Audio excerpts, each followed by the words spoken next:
গতি অধ্যায়ের টাইপ 2 ও 3 এর সংমিশ্রণে সবচেয়ে একটি গুরুত্বপূর্ণ অঙ্ক হলো দিনাজপুর বোর্ড 2024। এখানে বলছে একটি বস্তু 120 মিটার উচ্চতা থেকে পড়তেছে এবং বি একটি বস্তু ভূমি হতে 30 মিটার পার সেকেন্ড থেকে একই সময়ে উপরের দিকে নিক্ষেপ করা হয়েছে। এবং প্রশ্ন চাইছে তোমাদের গ নম্বরে চাইছে অর্ধ উচ্চতায় পড়ন্ত বস্তু এ এর বেগ কত, এবং বলছে এই এ এবং বি বস্তুদ্বয় কোথায় ও কত সময় পর পরস্পরে মিলিত হবে। তাহলে আমরা যদি লক্ষ্য করি এ বস্তুর ক্ষেত্রে বস্তুটির বলছে অর্ধ উচ্চতায়, তাহলে অর্ধ উচ্চতায় এ বস্তুটির উচ্চতা কত হবে 120/2 = 60 মিটার।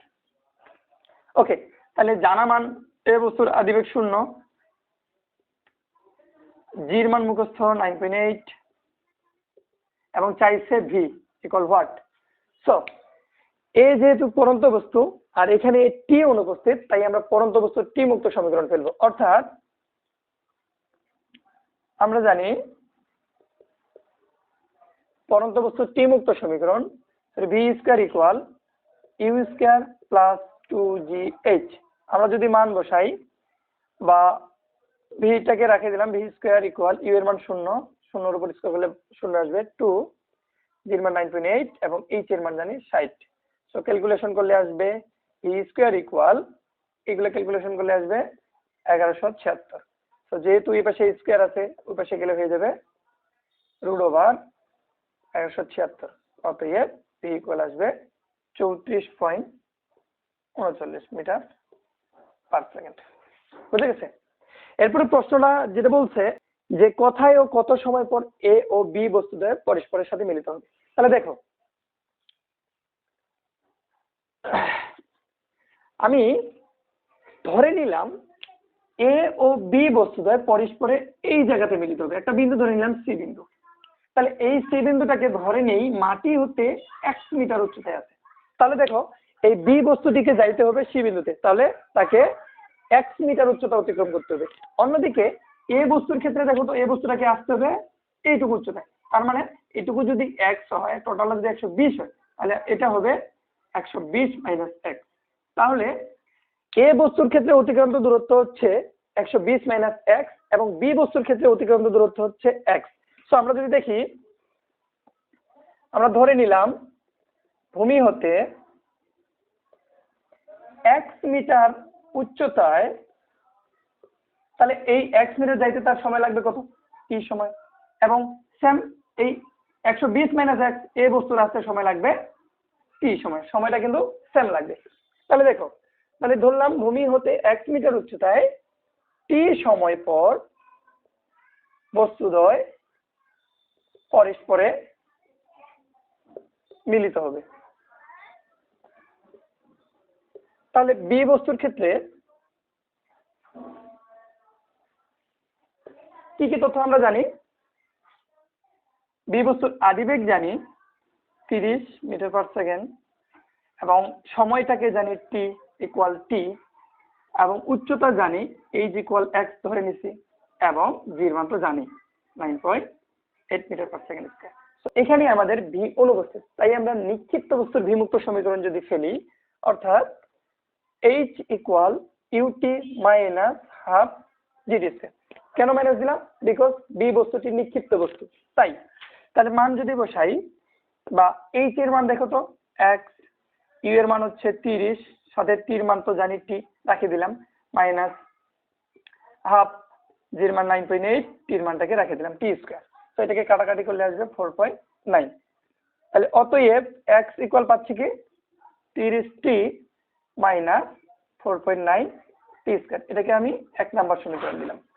সো অন্যদিকে যদি আমরা কি এ বস্তুকে দেখি, তাহলে এ বস্তুর ক্ষেত্রে দেখো, এ বস্তুর ক্ষেত্রে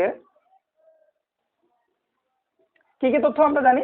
তাহলে এই বস্তু সর্বোচ্চ উচ্চতায় তার বেগ 0, যেহেতু পড়ন্ত বস্তু বেগ 0, জির মান জানা 9.8 মিটার পার সেকেন্ড স্কয়ার, টির মান তো জানি t যেহেতু সময় একই লাগবে, এবং উচ্চতাটা জানি স্যার।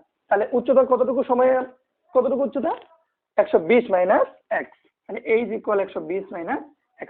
তো এখানেও ভি অনুপস্থিত, তাই আমরা পড়ন্ত বস্তুর ভি মুক্ত সমীকরণ ফেলবো। অর্থাৎ h equal u t plus half g d square. যদি মান বসাই বা এইচ এর মান হচ্ছে কত 120 মাইনাস এক্স, ইউ এর মান 0, সো 0 সাথে টি গুণ করলে 0 আসবে, প্লাস হাফ জি এর মান 9.8 সাথে টি স্কয়ার, বা 120 মাইনাস এক্স, এটাকে 0 রাখে দিলাম, এটা বাদ থাকতেছে, এটাকে ক্যালকুলেশন করলে 4.9 টি স্কয়ার। তাহলে এখানে থাকতেছে 4.9 টি স্কয়ার। দেখো এখানে এক্স আছে, এক্স এর মান আমরা চাইলে, আমরা এক্স এর মান জানি তো নাকি, এক্স এর মান চাইলে আমরা এই জায়গায় বসিয়ে দিতে পারি। তাহলে 120 মাইনাস এক্স এর মান ছিল 30 টি মাইনাস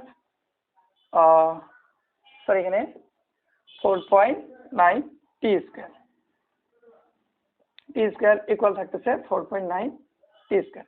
সো যদি আমরা মাইনাসটাকে গুণ করে দিই, সো প্লাস মাইনাসে মাইনাস 30 টি মাইনাস মাইনাসে হয়ে যাবে প্লাস 4.9 টি স্কয়ার ইকুয়াল থাকতেছে 4.9 টি স্কয়ার। সো আমরা চাইলে কাটাকাটি করতে পারি, তাহলে থাকতেছে কি 120 মাইনাস 30 টি ইকুয়াল 0, এই 30টা পাশে গেলে হয়ে যাবে কি, তাহলে এই পাশে থাকতেছে 120 ইকুয়াল 30 টি।